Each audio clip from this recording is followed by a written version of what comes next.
హల్లెలూయా, హల్లెలూయా. దేవుని స్తోత్రం. చేతులు తెచ్చిన వాళ్ళు స్తోత్రం చెప్దాం. నోరు తెచ్చిన వాళ్ళు స్తోత్రం చెప్దాం.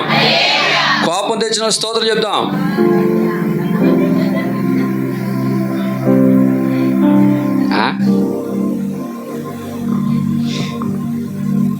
హల్లెలూయా. అంటే అలా చెప్పుకెళ్ళిపోవడం అన్నిటికీ. హల్లెలూయా, దేవుని స్తోత్రం. ప్రియులారా, సుందరమైన ఆదివారంలోకి వచ్చాం మనం. ఆదివారం రండి, ముందుకు రండి. మీ కొరకే రెడ్ కార్పెట్ వేసాం. రెండర్రా, ముందుకు రెండర్రా. అయ్యో, వెనకాల కూర్చొని బేగెళ్ళిపోవచ్చానా? Very good, very good. చూసారా, కొత్త ఫార్ములా నేర్చుకోండి. నేనెల్లప్పుడూ యెహోవాను సన్నుతించెదన్, నిత్యము ఆయన కీర్తి నా నోట నుండు. మనసు తెచ్చిన వాళ్ళు, చేతులు తెచ్చిన వాళ్ళు.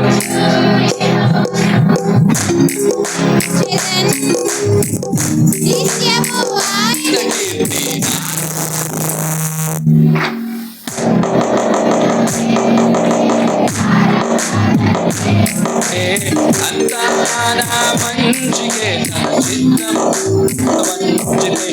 చిత్తమునకు తల వంచితే చెత్తమా ఆధరాపదు.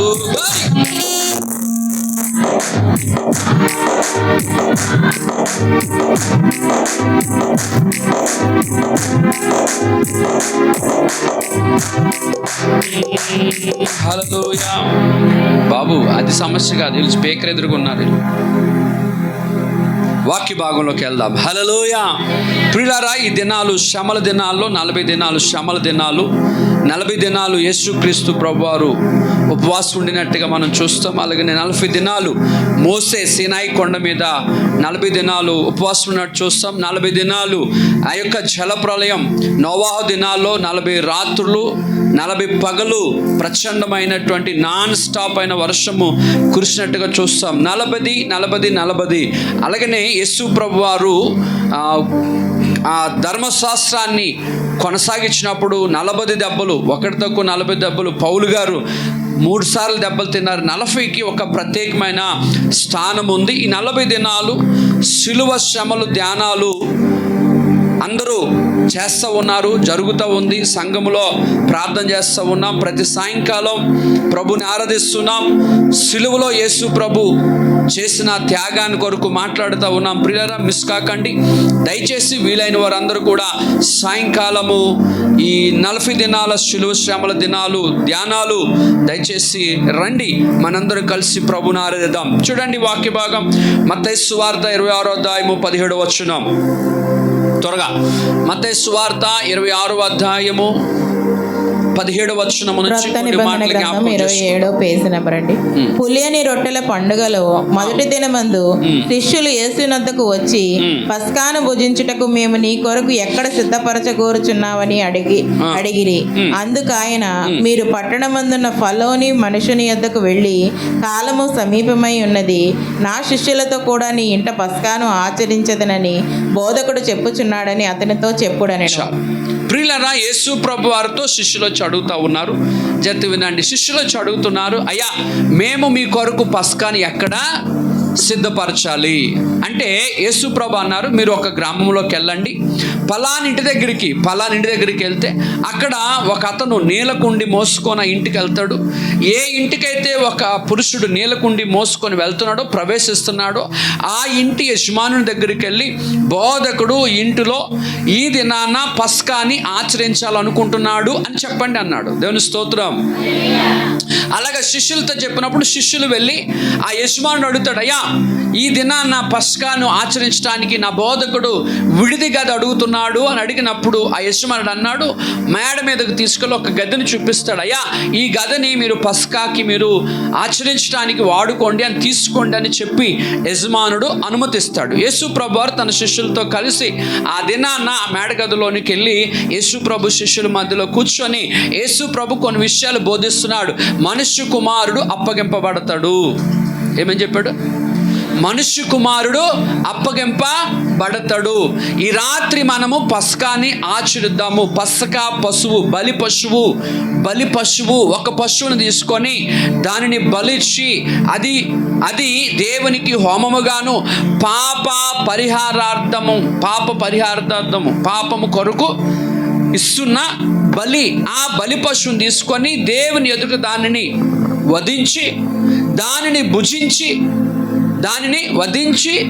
భుజించి పస్కాను ఆచరిస్తారు. ఆ క్రమములో యేసు ప్రభువారు పస్కా పశువుని తీసుకొచ్చినటువంటి ఆ పస్కాకు బదులుగా యేసు ప్రభు అన్నాడు, ఇదిగో మీ మధ్యలో ఒక పస్కా పశువు ఉంది,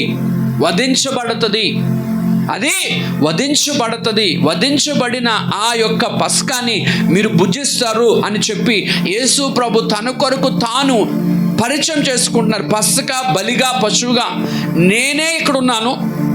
నేను నా శరీరాన్ని, నా ప్రాణాన్ని, నా యొక్క రక్తాన్ని నేను ప్రాణ విమోచన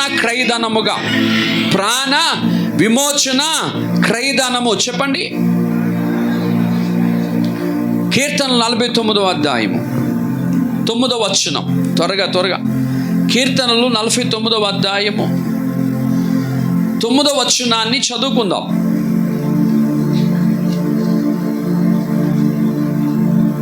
నలభై 49వ అధ్యాయము 9వ వచనం. 477 పేజీ నెంబర్. వారి ప్రాణ విమోచన ధనము బహు గొప్పది. అందరూ చదవండి. వారి ప్రాణ విమోచన క్రయధనము, ప్రాణ విమోచన ధనము బహు గొప్పది. అది ఎన్నటికీ తీరక అట్లు ఉండవలసినదే. మరలా చదువుతున్నాను, అందరూ చెప్పండి. వారి ప్రాణ విమోచన ధనము బహు గొప్పది, అది ఎన్నటికీ తీరక అట్లుండవలసినదే. వారి ప్రాణ విమోచన ధనము, ప్రాణాన్ని విమోచించడానికి వెచ్చించిన ఆ ధనము, ప్రాణాన్ని, ఆత్మని, శరీరాన్ని విమోచించడానికి విమోచన ధనము. ధనం పేరేంటి? ఆ విమోచన ధనము అంటే సాతాను యొక్క హస్తములో నుంచి, పాపము యొక్క పరిపాలన నుంచి, లోక అధికారము యొక్క ఆ రూల్లో నుంచి, ఆ యొక్క పరిపాలన ఏలుబడిలో నుంచి విడిపించటం కొరకు వెచ్చించబడుతున్నటువంటి ఆ విమోచన ధనము, దాని పేరే విమోచన ధనము. అంటే విడిపించటం కొరకు చెల్లించుచున్నటువంటి విలువ. విడిపించడం కొరకు, దేనిని విడిపించడం కొరకు, ఎవరిని విడిపించడం కొరకు, ఎప్పుడు విడిపించడం కొరకు, ఎక్కడి నుంచి విడిపించడం కొరకు, ఈ ప్రశ్నలు వేసుకుంటే ఈరోజు మనకు ఆన్సర్ దొరుకుతుంది. దేవుని స్తోత్రం. ప్రాణ విమోచన, ప్రాణాన్ని విమోచించడానికి, మనుషుల ప్రాణాన్ని నరకము నుంచి, అపవాదు నుంచి, పాపము నుంచి మనుషుల ప్రాణాన్ని విడిపించటం కొరకు చేయబోతున్న చాలా బహు గొప్పది. ఏంటి, ఎవరు చెల్లించారు అన్నది ప్రశ్న.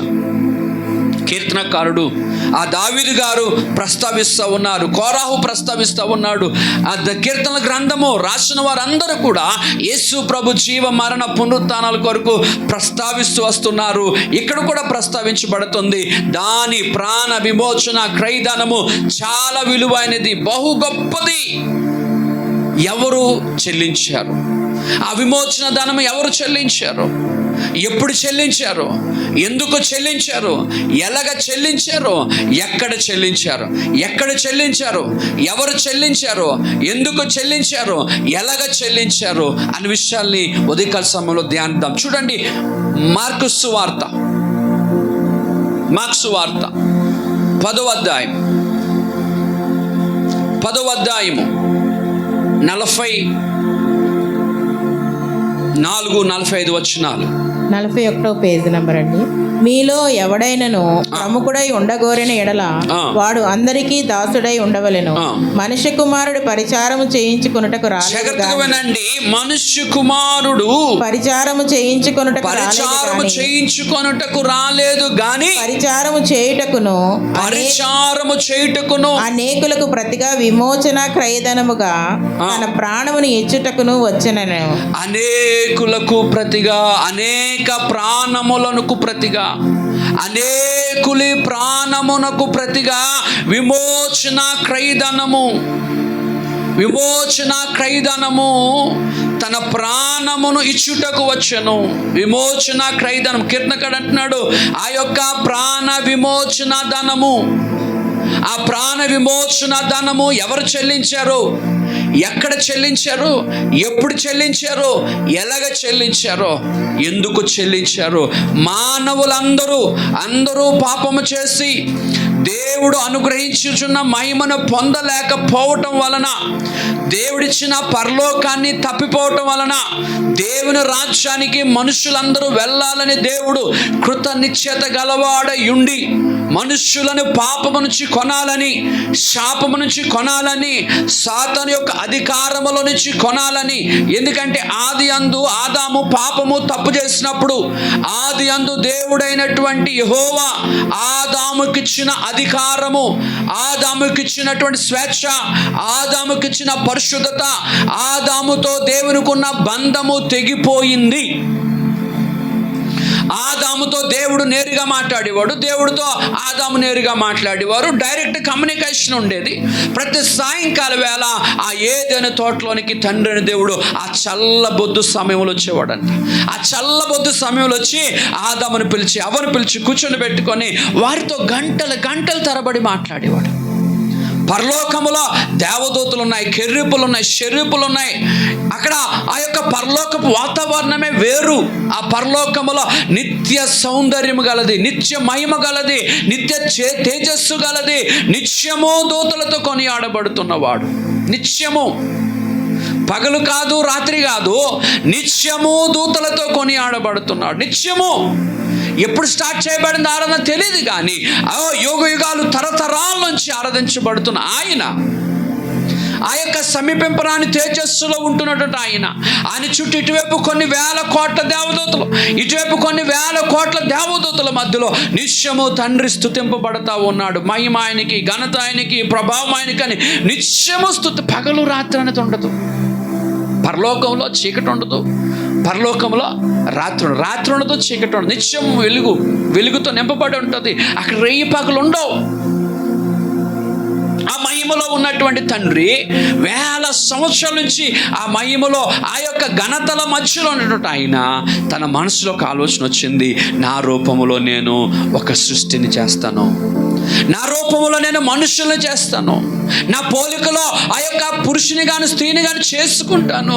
నేను వెళ్ళి వారితో మాట్లాడుతాను, వారితో నా ప్రేమను పంచుకుంటాను, నా మనసును పంచుకుంటాను, నా యొక్క సంతోషాన్ని, నా యొక్క ఆనందాన్ని, నా ప్రతిబింబాన్ని నేను ఎలాగున్నానో అలాగనే మనిషిని చేసుకొని ఆయనలో నుంచి నేను ప్రేమను పొందుకోవాలనుకొని దేవుడు ప్రేమమయుడు భూమి మీదకి వచ్చి కొన్ని వేల సంవత్సరాల క్రితం మొదటి మనుషుడిని చేశాడు.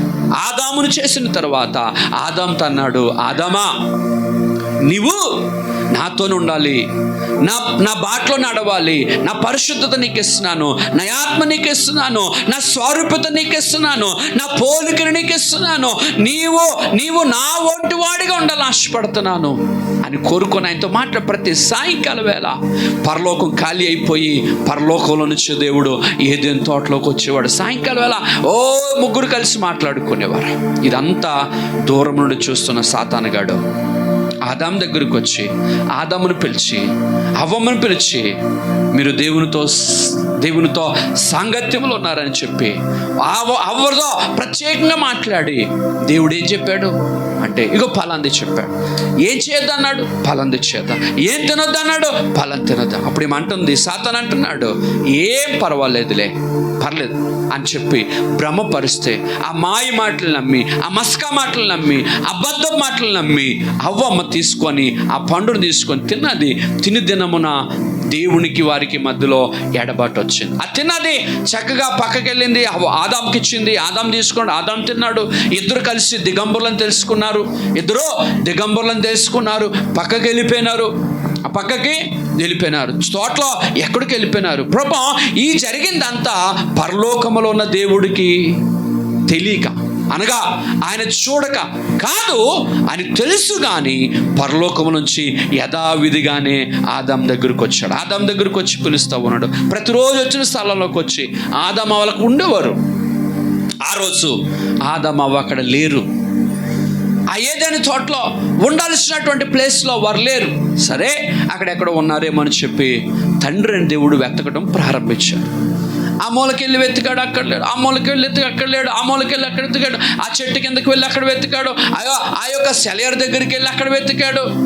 ఆ పచ్చని ఆ బీడి భూమి దగ్గరికి వెళ్ళి అక్కడ వెతికి అంత వెతుకుతున్నాడు. వెతుకుతూ ఉంటే ఆదాము కనబడలేదు. సరే, పిలవటం ప్రారంభించాడు. వెతికాడు, కనబడలేదు.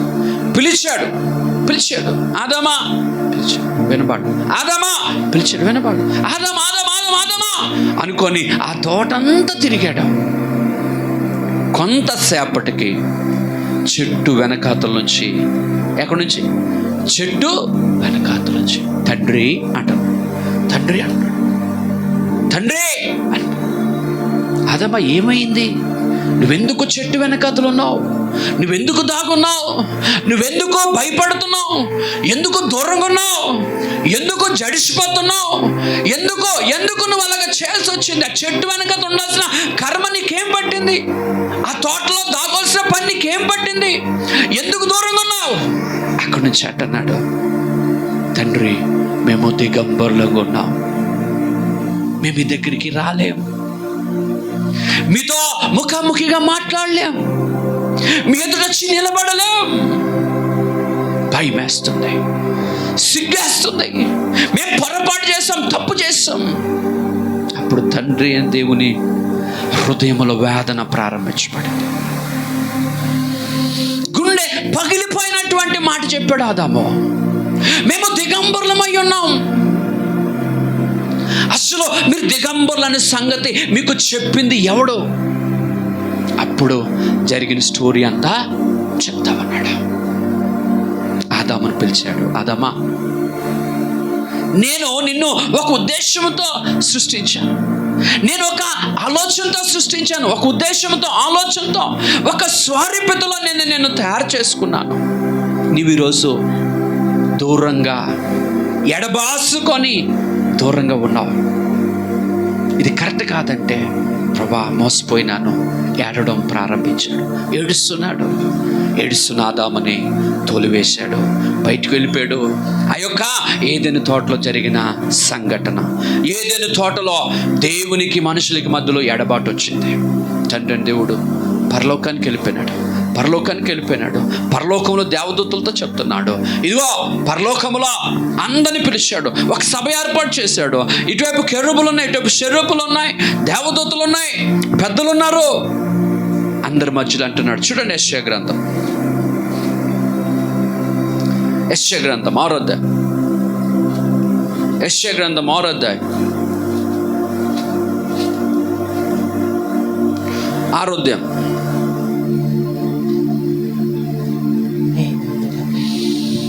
8వ వచనం. 573 పేజీ నెంబర్ అండి. అప్పుడు నేను ఎవని పంపేదనో మా నిమిత్తము ఎవడు పోవునని ప్రభువు సెలవీయగా వింటిని.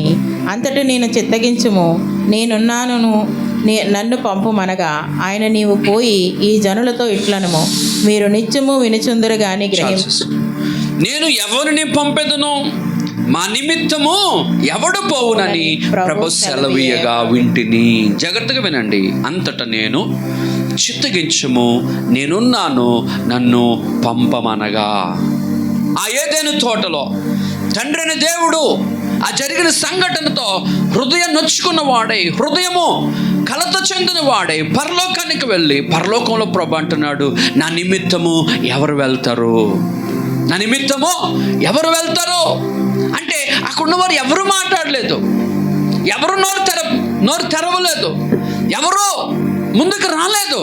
ఆ యొక్క పరలోకములో వేవేల లక్షల కొలదిగా ఉన్న దేవదూతల సమూహంలో నుంచి ఒక స్వరం వినబడతా ఉంది, తండ్రి నేనున్నాను, తండ్రి నేనున్నాను, నేను వెళ్తా అని చెప్తే అప్పుడు అతను పిలిచి మాట్లాడుతున్నాడు.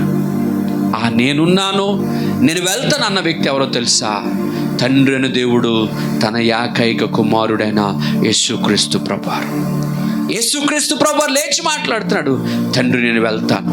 ఎందుకు వెళ్తానో అడగలేదు, ఎందుకు వెళ్ళాలో అడగలేదు, ఏం చేయాలో అడగలేదు. ఆ రోజు తనకు అర్థమైన విషయం ఏంటంటే తండ్రి అయిన దేవుని హృదయము గాయపరచబడింది. ఆదాముకి దేవునికి మధ్యలో ఎడబాటు వచ్చింది. ఆదాము పాపం చేశాడు. తప్పిపోయిన ఆదాము నుంచి వచ్చిన తరాలను తండ్రి అయిన దేవునితో సమాధానపరచాలి. ఏం చేయాలా?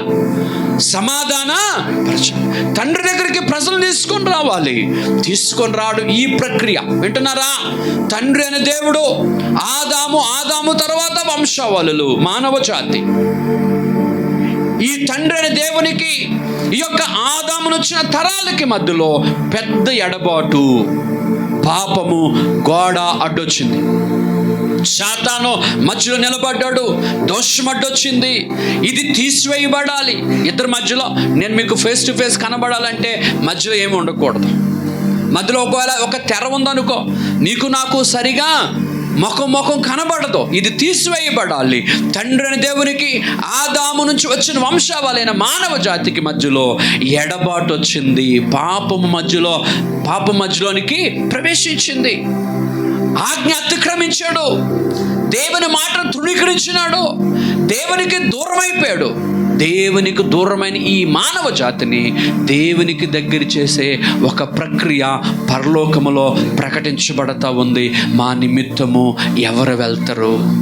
ఎవరు ఈ గ్యాప్ని ఫిల్ చేస్తారు? ఎవరు వెళ్తారు? ఎవరు గ్యాప్ని ఫిల్ చేస్తారు? పరలోకానికి మనుషులు తీసుకొని రావాలి. ఎవరు వెళ్తారు అంటే ఆ పరలోకంలో ఉన్న వేవేల కొలదిగా దూతల మధ్యలో నుంచి యేసుక్రీస్తు ప్రభువారు నిల్చొని, నాయనా నేనున్నాను, వెళ్తా. అప్పుడు 2000 సంవత్సరాల క్రితం యేసు ప్రభువారు ఈ భూమి మీదకి వచ్చారు. చూడండి, 1 తిమోతి పుస్తకం. ఎవరి పిల్లలు తీయండి. 1 తిమోతిలకు రాసిన పుస్తకం 2వ అధ్యాయము 6వ వచనం. 190 పేజీ నంబర్ అండి. 6వ వచనం. ఈయన అందరి కొరకు విమోచన క్రయధనముగా తన్ను తానే సమర్పించుకొనెను. దీనిని గూర్చిన సాక్ష్యము యుక్త కాలముల యందు ఇయ్యబడెను. దేవుడొక్కడే, దేవునికి నరులకి మధ్యవర్తి ఒక్కడే, ఆయన క్రీస్తు యేసు అన్నాడు. ఈయన అందరి కొరకు విమోచన క్రయధనముగా తన్ను తాను సమర్పించుకొనెను. ఈ గ్యాప్ను ఫిల్ చేయడానికి, ఈ మధ్యలో ఉన్నటువంటి ఎడబాటుని, దేవునికి మనుషులకి మధ్యలో ఎడబాటుని సమాధానపరచాలి, దూరపరచాలి అనుకున్న ప్రక్రియ కొరకు విమోచన క్రయధనాన్ని చెల్లించాలని అంటున్నాడు. దేవునికి నరులకు మధ్యవర్తి ఒక్కడే. వింటున్నారా? దేవుడు ఒక్కడే, దేవునికి నరులకు మధ్యవర్తి ఒక్కడే, ఆయన క్రీస్తు యేసు నరుడు. దాని స్తోత్రం చెప్పండి. హల్లెలూయా. దేవుడు ఒక్కడే. ఎవరండి? దేవుడు ఒక్కడే. దేవునికి నరులకి కూడా మధ్యవర్తి కూడా ఒక్కడే. ఈ మధ్యవర్తి అనగా తండ్రి దేవునికి ఆదాముకి మధ్యలో ఉన్న మధ్యవర్తి ఒకే ఒక ఆయన పేరు యేసుక్రీస్తు నజరేయుడైన యేసయ్య. ఆయన యేసుక్రీస్తును నరుడు నరావతారం ఎత్తాడు. దైవము నరావతారం ఎత్తింది. దైవము మానవ రూపం దాల్చింది. దైవముతో నింపబడిన కంప్లీట్గా దైవముతో నింపబడిన ఆ యొక్క ప్రణాళిక చేత నింపబడి దేవుడే అయినటువంటి యేసు ప్రభువారు మధ్యవర్తికి వచ్చినప్పుడు నరుడిగా మారాడు. నరావతారాన్ని దాల్చుకున్నాడు. మనుష్యుని రూపములోనికి వచ్చాడు. ఆయన మనుష్యుని రూపాన్ని దాల్చినాడు. ఆయన రిక్తుడుగా చేయబడినాడు. మనందరి దోషము అతని మీద పడింది. మనందరి అతిక్రమాన్ని పడింది. మనందరి దోషమైన పడింది, మన శాపం ఆయన మీద పడింది. మన యొక్క పాప ప్రక్షాళన కొరకు చిందించబడాల్సిన పెనాల్టీని చెల్లించాల్సిన ఆ యొక్క విలువ ఆయన మీద పడింది. మనకు బదులుగా అతను నిలబడాల్సి వచ్చింది. జాగ్రత్తగా వినండి దేవుని వాక్యం ప్రియులారా. యూఆర్ నాట్ ఓన్లీ అనగా మీరు సింపుల్గా మీరు దేవుని మందిరానికి రాలేదు, మీరు సింపుల్గా దేవుని బిడ్డలు అవ్వలేదు, సింపుల్గా దేవుని ఆరాధించట్లేదు. మనము దేవుని సొత్తు అవ్వాలని, మనము దేవుని స్వచ్ఛందం అవ్వాలని, మనము దేవుని ప్రజలం అవ్వాలని, మనము పరలోకానికి వారసులం అవ్వాలని, పరలోకములో నిత్యము నివసించాలని మన కొరకు విమోచన క్రయధనముగా విలువైన ధనాన్ని చెల్లించినాడు. మన కొరకు చెల్లించిన ఆ విమోచన క్రయధనము యొక్క విలువ, ఆ ధనము యొక్క విలువ, ఆ ప్రాణము యొక్క విలువ, ఆ యొక్క విమోచన కొరకు చేసిన త్యాగము అట్లు ఉండవలసినది అంట. కీర్తన 49:9 రాయబడినట్లుగా ప్రియులారా, ఆ ధనము ప్రాణ విమోచన ధనము. అర్థమవుతుందా? ఆ ధనము అట్లు ఉండవలసినదే. దానిని తిరిగి ఎవరు చెల్లించలేరు. ఏ మనుషుడు తిరిగి ఇవ్వలేడు. నీకు ఇచ్చిన రక్షణ కొరకు నువ్వు తిరిగి దేవునికి ఏమి ఇవ్వలేవో, ఏమిచ్చినా సరే ఆ ప్రాణ విమోచన క్రయధనము అట్లు ఉంటూనే ఉంటుంది. ఎవరము కూడా ఆ యొక్క ప్రాణానికి తిరిగి వెలకట్టలేము, తిరిగి మనము ఏమి చెల్లించలేము. అర్థమవుతుందా? నీవు దేవుని సొత్తైనటువంటి వ్యక్తిగా, దేవునితో సమాధానపరచాలని, దేవునితో నిన్ను మమేకము చేయాలని, దేవునికి నీకు నాకున్నటువంటి ఆ పాపపు గోడను దూరపరచాలని, ఆ శాపాన్ని యేసు ప్రభు తన సిలువలో మన కొరకు, సిలువలో మన నిమిత్తం ఆయన దానిని భరించినాడు.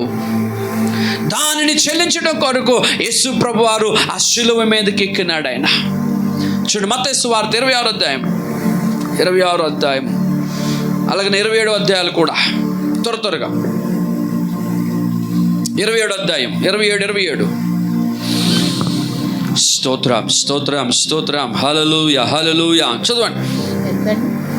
27 అమ్మా. మత్తయి సువార్త 27. 29వ పేజీ నెంబర్ అండి. అప్పుడు అధిపతి యొక్క సైనికులు యేసుని అధికార మందిరంలోనికి తీసుకొని పోయి ఆయన యొద్ద సైనికులను అందరినీ సమకూర్చిరి. వారు ఆయన వస్త్రములు తీసివేసి ఆయనకు ఎర్రని అంగీ తొడిగించి. ప్రియులారా, ఒక్కొక్క వచన భాగాన్ని జ్ఞాపకం చేసుకుందాం ఈ ఆదివారపు దినాన. ప్రియులారా, యేసు ప్రభుని పట్టుకొని ఆ యొక్క శిలువ దగ్గరికి తీసుకొని వెళ్ళినప్పుడు ఆయన పాత నిబంధన గ్రంథంలో రాయబడినట్లుగా వాక్యము లేదంటే లేఖనము నెరవేర్పు జరుగుతూ ఉంది. ఇక్కడ వారు ఆయన వస్త్రములను తీసివేసి, యేసు ప్రభు వస్త్రాలు, హలో వింటున్నారా? ఆదాము ఆదిలో పాపం చేసినప్పుడు, ఆది అందు పాపం చేసినప్పుడు ఆదాము మీదనున్న మహిమ, ఆదాము మీద దేవుడు కప్పిన మహిమ వస్త్రాలు వెళ్ళిపోయి ఆదాము దిగంబరుడైపోయినాడు. దిగంబరత్వాన్ని ధరించి ఉన్నాడు. ఆ దిగంబరత్వాన్ని కప్పటం కొరకు ఏం చేశాడంటే తండ్రి దేవుడు ఒక గొర్రెను తీసుకొని ఏదైనా తోటలో దాన్ని వధించి ఆయన దాని చర్మాన్ని ఒలిచి ఆ చర్మముతో చొక్కాలు చేసి ఆ యొక్క చొక్కాలను ఆదాము అవ్వలకు ధరింపజేశాడు. ఆది అందే పాపానికి మొదటి ప్రక్షాళన జరిగింది. అయితే అది లోక సంబంధమైన పాప విమోచనగా కనబడింది. దేవుడు అనుకున్నాడు, ఇలాగ గొర్రెలు, మేకలు లేకపోతే పశువులు బలివ్వటం వలన, వాటి రక్తము వలన పాపము పరిహరించబడదని తండ్రి అని దేవుడు ఎరిగి ఏం చేశాడంటే తన ఏకైక కుమారుణ్ణి పంపించాడు. ఆయన శిలువ దగ్గర నిలబడ్డాడు. శిలువ దగ్గర నిలబడినప్పుడు వారు చేసిన పని ఏంటంటే వారు ఆయన వస్త్రములను తీసివేసి యేసు ప్రభు వారి మీద ఉన్న వస్త్రాలు తీసివేశారు. ఆయన వేసుకున్న వస్త్రములను తీసివేశారు. ఒక ఎర్రని అంగీని తీసి ఆయన మీద కప్పారట. 29వ వచనం, ముండ్ల ముండ్ల కిరీటమును అల్లి ఆ. ఆయన తలకు పెట్టి ఒక రెల్లు ఆయన కుడి చేతిలో నుంచి ఆయన ఎదుట మోకాళ్ళుని యూదుల రాజా నీకు శుభమని ఆయనను అపహసించి ఆయన మీద ఉమ్ము వేసి ఆ రెల్లును తీసుకొని దానితో ఆయనను తల మీద కొట్టి. ఒక్కొక్క వచనం చదవండి ప్రియులారా. రెండో మాటని జ్ఞాపకం చేస్తున్నాను. మొదటి మాట, ఆయన వస్త్రములను తీసివేసి ఎర్రని వస్త్రాలు ధరించారు. 29వ వచనం రెండో ముండ్ల కిరీటం అల్లి ఆయన తలకు పెట్టి ఒక రెల్లు ఆయన కుడి చేతిలో ఒక రెల్లును కుడి చేతిలో నుంచి ఆయన ఎదుట మోకాళ్ళుని యూదుల రాజా నీకు శుభమని ఆయనను అపహసించి. దేవుని స్తోత్రం. ఏం చేశారండి? వస్త్రాలు తీశారు, ఎర్రని వస్త్రాలు వేశారు. తర్వాత ఏం చేశారంటే ముళ్ళతో ఒక కిరీటాన్ని చేశారు. రాయబడతా ఉంది, ముండ్ల కిరీటమును అల్లి ఆయన తలకి పెట్టి తర్వాత రెల్లునిచ్చి ముళ్ళ కిరీటాన్ని ఇచ్చి. అర్థమవుతుందా? ముళ్ళతో ఒక కిరీటము చేయబడింది. ఏ ముళ్ళు అనుకున్నారు అవి?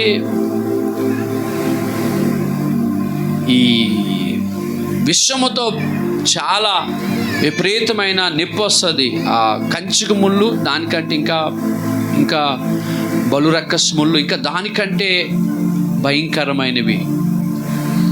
ముళ్ళతో కిరీటం చేశారట. ముళ్ళ కంపు తీసుకొచ్చి ఆ ముళ్ళ కంపుతో చక్కగా ఒక కిరీటాన్ని చేసి దానిని యేసు ప్రభు యొక్క తల మీద పెట్టారు. పెట్టి కిరీటం ఎవరి మీద పెడతారు? కిరీటాలు ఎవరి మీద పెడతారు?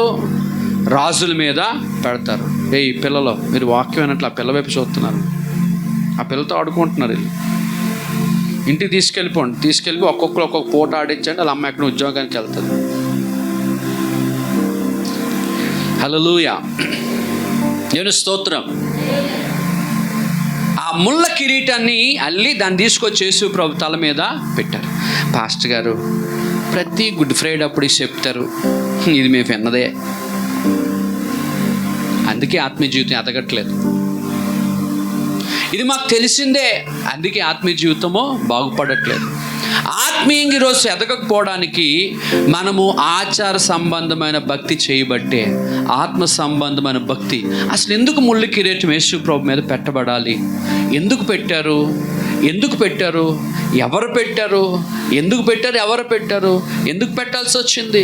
ముళ్ళు కిరీటము లేదా ముళ్ళు పాపానికి సాదృశ్యము. ఆదాము తప్పు చేసినప్పుడు, ఆదాము దేవుని అతిక్రమించినప్పుడు దేవుడు అన్నాడు, ఆదామా నిన్ను బట్టి. వింటున్నారా? వింటే స్తోత్రం చెప్పండి. హల్లెలూయా. వింటున్నారా? ఆది కాండం దగ్గరికి వద్దామా? ఆది కాండం దగ్గరికి వద్దాం. ఆది కాండం దగ్గరికి వద్దాం.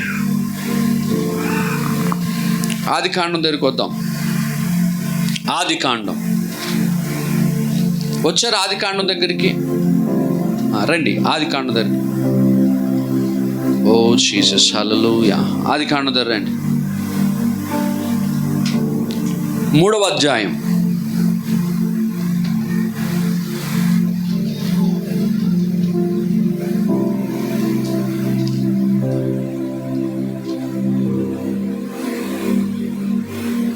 వచ్చారా? 17వ వచనం చదవమ్మా. నీవు నీ భార్య మాట విని తినవద్దని నేను నీకు ఆజ్ఞాపించిన వృక్ష ఫలములు తింటివి గనుక నీ నిమిత్తము నేల శపింపబడి ఉన్నది. ప్రయాసముతోనే నీవు బ్రతుకు దినములన్నీ దాని పంట తిందువు. అది ముండ్ల తుప్పలను. జాగ్రత్తగా వినండి. 18వ వచనం. అది ముండ్ల తుప్పలను గచ్చపొదలను నీకు మొలిపించును. పొలములోని పంట తిందువు. నీవు నేలకు తిరిగి చేరు వరకు నీ ముఖపు చెమట కార్చి ఆహారము తిందువు. చాలు. భూమి మీద ప్రభు అన్నాడు, ఆదామా నేను చెప్పిన పను చేయక నేను తినవద్దు అన్నటువంటి ఫలములు తింటివి కనుక నీ నిమిత్తము, రాయబడిన మాట ఏంటి? మీ నిమిత్తము నేల శపించబడి ఉన్నది. వింటున్నారా? మీ నిమిత్తము నేల శపించబడి ఉన్నది. ఈ శపించబడి ఉన్న నేల ముళ్ళ పొదలు, గచ్చ పొదలు మొలిపిస్తుంది. ఇక మీద ఈ నేల శపించబడి ఉంది. శపించబడిన నేలలో నుంచి ముళ్ళ తుప్పలు, గచ్చ పొదలు, ముళ్ళ తుప్పలను రాశాడా? ఉందా లేదా? ముళ్ళ తుప్పలు, గచ్చ పొదలు మొలిపిస్తుంది. మొలిపింపబడిన ఈ నేలలో నుంచి వచ్చినటువంటి దేవుని శాపానికి సాదృశ్యమైన, ఆజ్ఞ అతిక్రమానికి సాదృశ్యమైన, దేవుని మాట వినకపోవడం వలన మొలిచినటువంటి ముళ్ళు, దేవుని మాట వినకపోవడం వలన వచ్చిన ముళ్ళు శాపం ఏమైందంటే యేసు ప్రభు తల మీద కిరీటం అయ్యింది. ఈ శాపము కిరీటముగా మారింది. ఆ కిరీటాన్ని యేసు ప్రభు తల మీద పెట్టారు. అనగా శాపము, మనుషులందరి శాపము యేసు ప్రభు తల మీదకి పెట్టబడింది. మీరు ఆర్డినరీ క్రిస్టియన్స్గా, కేవలము ఆధారం వచ్చే క్రైస్తువులుగా కానీ ఆలోచిస్తే విషయం అర్థం అవ్వదు. నా నిమిత్తము యేసు ప్రభు తల మీద ఆ శాపము కిరీటమయ్యింది, ఆ పాపము కిరీటమయ్యింది. కిరీటం పెట్టిన వాళ్ళు ఊరుకున్నారా?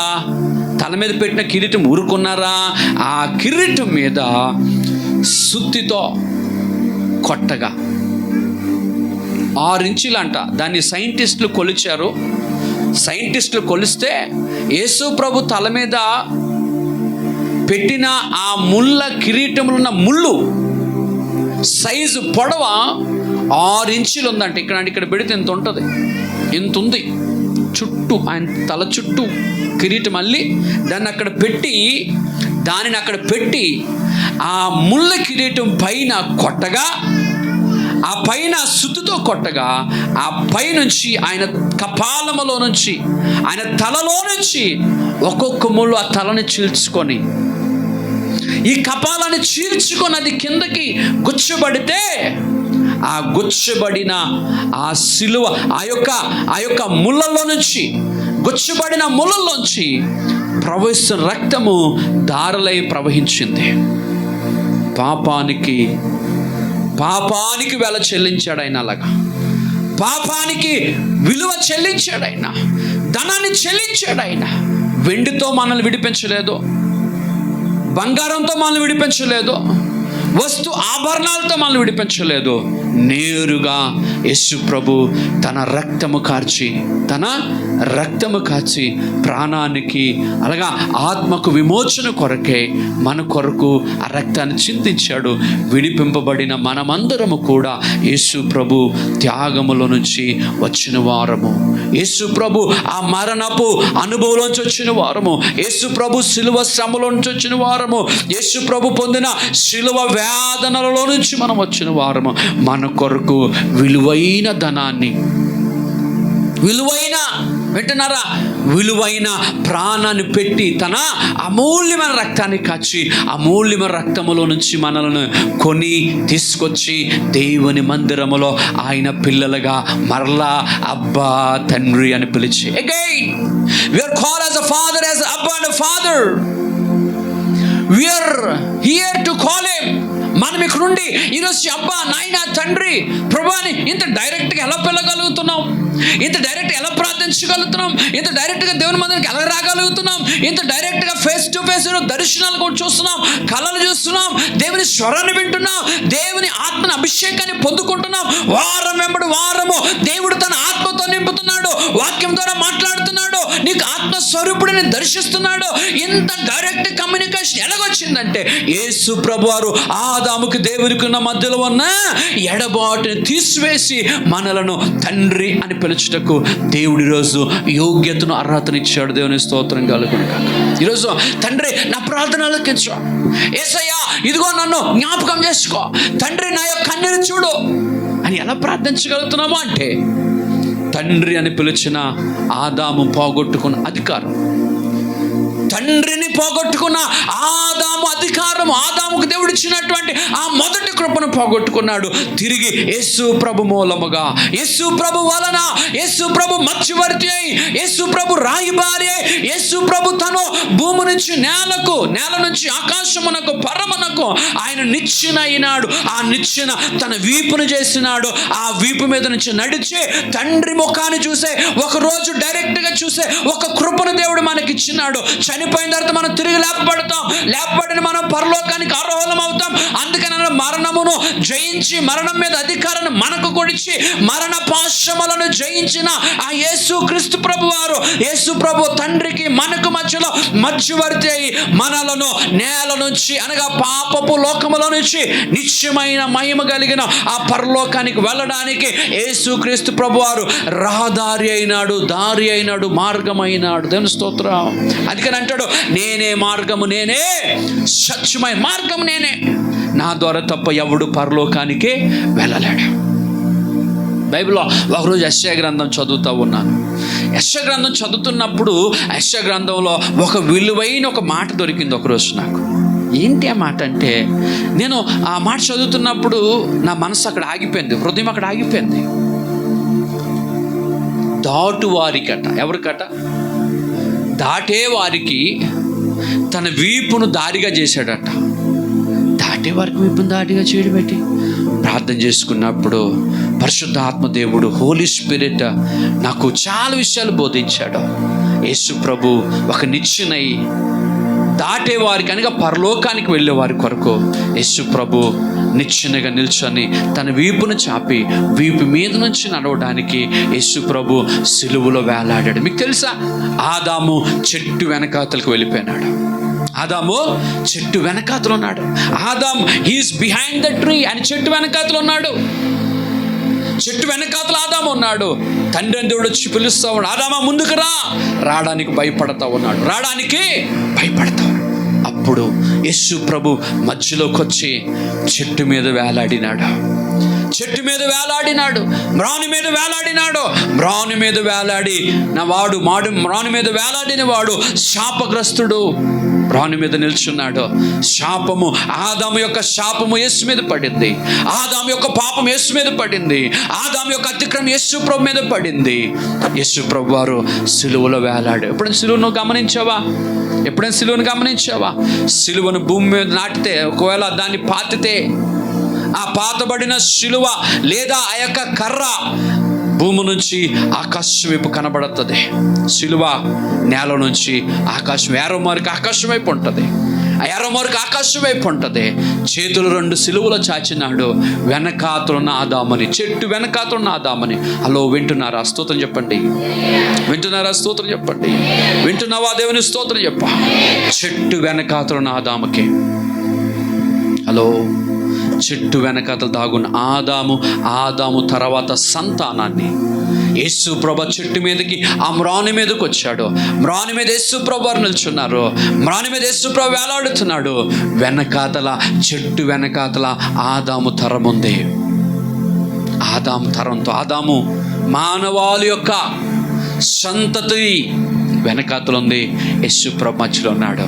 వెనకాతలు ఉన్న వాళ్ళతో చెప్తున్నాడు, వెనకాతలు ఉన్న మనతో చెప్తున్నాడు, దాటే వారికి, పరలోకానికి వెళ్ళే వారికి, నిత్య రాజ్యానికి వెళ్ళాలి అనుకున్న వారికి యేసు ప్రభు సిలువలో వేలాడి నా వీపు మీద నుంచి పరలోకానికి నడువని యెషయా గ్రంథములో రాయబడుతూ ఉంది.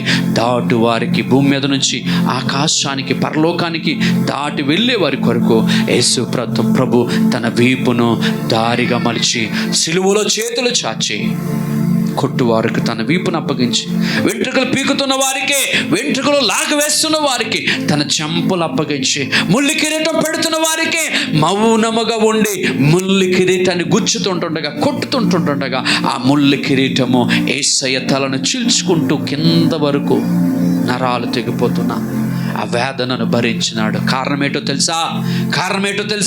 కారణం ఎవరో తెలుసా? ఆ చెట్టు వెనకాతల, ఆ మ్రాను వెనకాతల, ఆ సిలువ వెనకాతల దాగిన నీవు నేను పరలోకానికి వెళ్ళాలని యేసు ప్రభు పరలోకములో నుంచి వచ్చి రిక్తుడుగా సిలువలో వేలాడాడు. మోకరిస్తావా సహోదరి? మోకరిస్తావా? సిలువ వైపు చూడగలవా? సిలువ వైపు చూడగలవా? సిలువలో వేలాడుతున్న యేసును చూడగలవా? సిలువలో వేలాడుతున్న యేసును చూడగలవా? ఎవరి కొరకు, ఎందుకొరకు? ఆయన ప్రాణ విమోచన క్రయధనము నిన్ను విడిపించడం కొరకు, నిన్ను పరలోకానికి నడిపించడం కొరకు,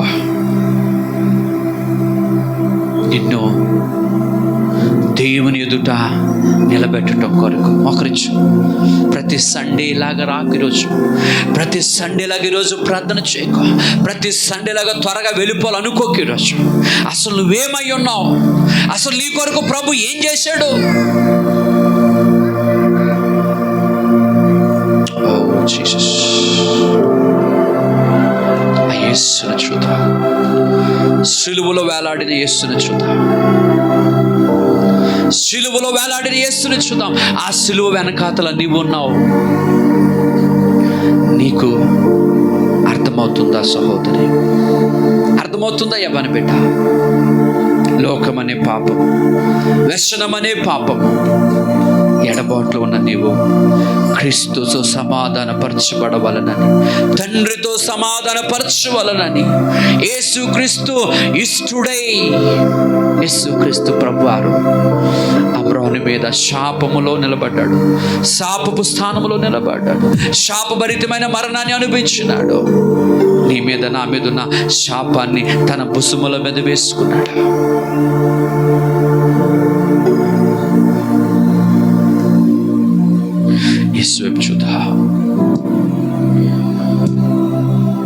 ప్రార్థన చేస్తావా?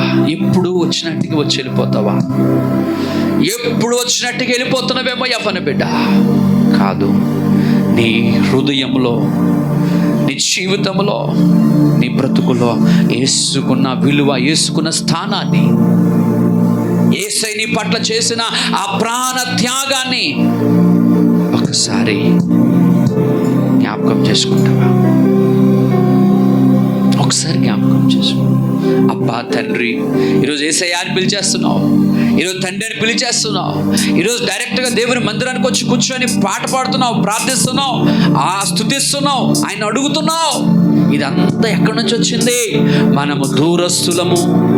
మనం ఒకప్పుడు దూరస్తులము, ఒకప్పుడు శాపము కింద ఉన్నవారము, వ్యసనము కింద ఉన్నవారము.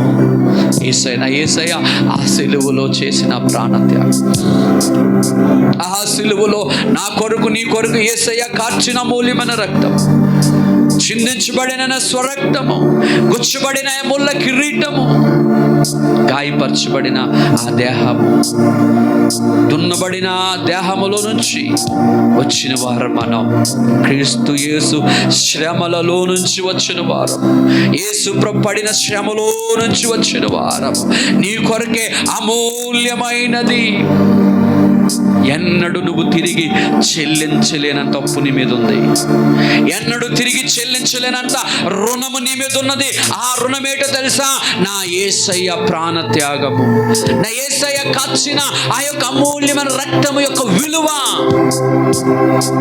అదానము, ప్రాణదానము, ప్రాణము కొరకు, విమోచన కొరకు, నీ ప్రాణాన్ని సాతాను చేతులు విడిపించడం కొరకు. విను, నీ ఆత్మని దేవుని సన్నిధానములో, నీ ఆత్మను సాతాను చేతుల్లో నుంచి తీసుకొచ్చి దేవుని సన్నిధిలో పెట్టడం కొరకు నా ప్రభు కార్చిన అతి శ్రేష్టమైన, అమూల్యమైన,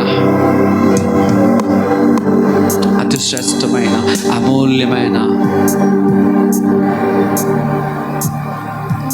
ప్రాణం విలువ చెల్లించగలవా? నువ్వేమిస్తే చెల్లించగలవు? ఏం చేస్తే దాని రుణం కొట్టువేయబడుతుంది? ప్రభా, నేనేమి చెల్లించలేను కానీ నా హృదయంలో చోటిస్తా, నా బ్రతుకులో చోటిస్తా, నా బ్రతుకులో పాపానికి చోటివ్వనయ్యా, నా బ్రతుకులో తండ్రి లోకాశలకు చోటివ్వనయ్యా. ఈరోజు సరి చేసుకో. ప్రార్థన చేయొచ్చు చెల్లి, ప్రార్థన చేయక, ప్రార్థన చేయి చెల్లి, ప్రార్థన చేయి తమ్ముడు, ప్రార్థన చేయమని బిడ్డ. ఏమి ఇవ్వగలవు? ముగిస్తున్నాను. నీ హృదయాన్ని ఇస్తావా? నీ హృదయంలో చోటిస్తావా?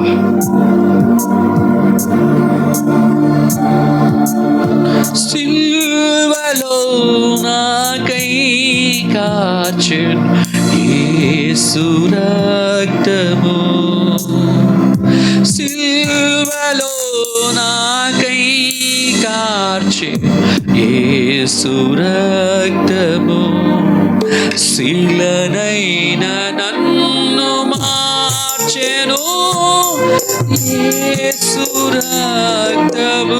అందరు మాతో కలిసి నన్ను మార్చెను యేసు రక్తము, యేసు రక్తము, ప్రభు యేసు రక్తము. అందరు కలిసి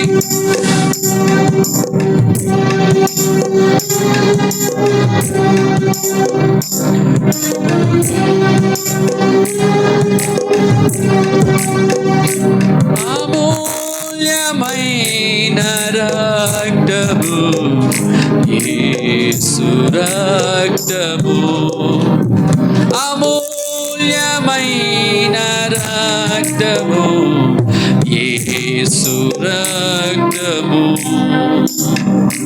సిల్వలో నాకై కార్చెను యేసు రక్తము. అందరూ కలిసి ఆ సిలువలో యేసు ప్రభు కార్చిన రక్తము, యేసు రక్తం, అమూల్యమైన రక్తం.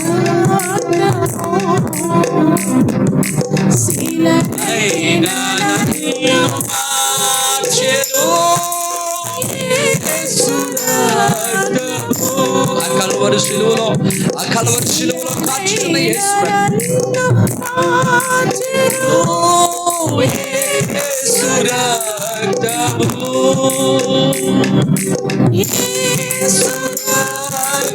ఎవరి బిడ్డ నువ్వు దిక్కులు చూస్తున్నావు, లోకంలో ఉంటే దిక్కులే చూస్తూ ఉంటుంటావు, పాపంలో ఉంటే దిక్కులే చూస్తూ ఉంటుంటావు, శాపంలో ఉంటే అట్టాగా ఆకర్షించబడతావు. ఆ పాపం నుంచి, శాపం నుంచి రామల ప్రభు కోరుకుంటా ఉన్నాడు.